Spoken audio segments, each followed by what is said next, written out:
What's going on, everybody? Eat all the birds. I'm here with the U.S. Survival Rifle by Henry, also known as the AR-7. First thing to know about this, besides it being a breakdown 22 long rifle for emergency situations, is that it is an excellent plinker and the kids love it. Okay, it's also worth mentioning that this particular survival rifle floats. Here at Eatallthebirds, me and the kids have done some very comprehensive and scientific testing to confirm that. Okay, here we go. Mama put my guns in the ground. I can't shoot them anymore. That long black cloud is coming down. Looks like I'm knocking on heaven's door. Meow, meow, hey, yeah.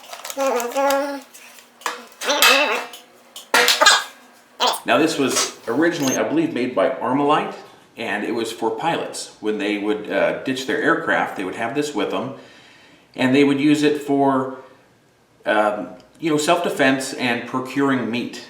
And I can see it excelling at that. I mean, not necessarily the self-defense, but you could spray 8 shots at a time at opposition, and it's better than nothing.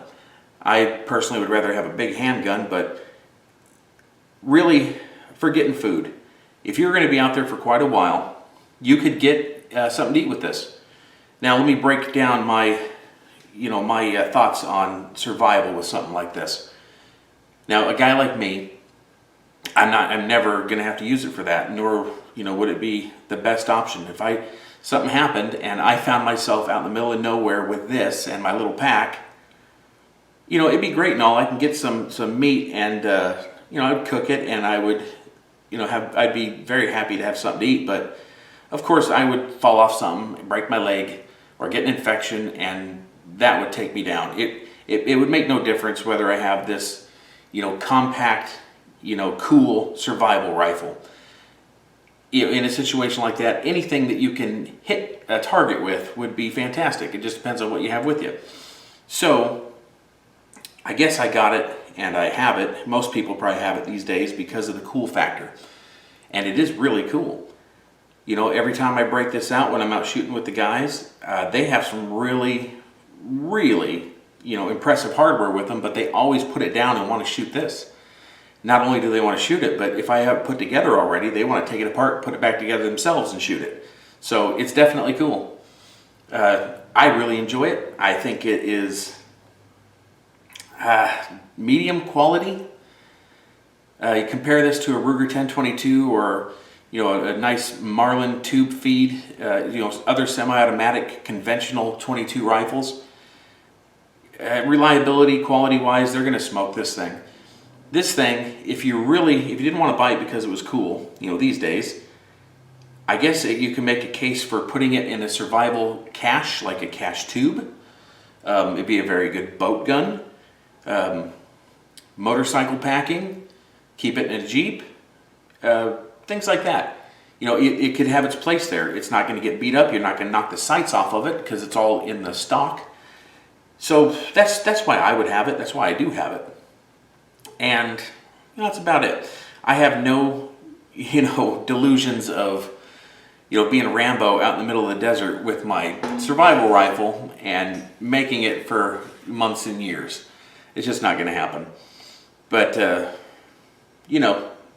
short stretches, this will definitely put food on the table or on the rock or the plank or whatever you find yourself eating off of. Let me go over the operation. You saw me put it together. It's a piece of cake. It is very lightweight. It has a plastic sheath or shrouded barrel with a metal tube inside. Here's the thing with this gun. If you took a nasty fall off of something, in my mind, you might get away with it, but this barrel would probably turn into a question mark, and you'd be done. Capacity. It's got 8-shot magazines, 2 of them that come with it.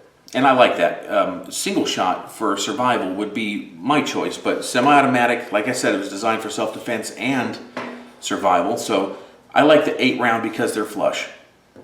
I wouldn't want a big banana clip hanging off of this thing. You smack that wrong and it breaks, then you've got a single shot anyway that you got to feed every time. So I like this.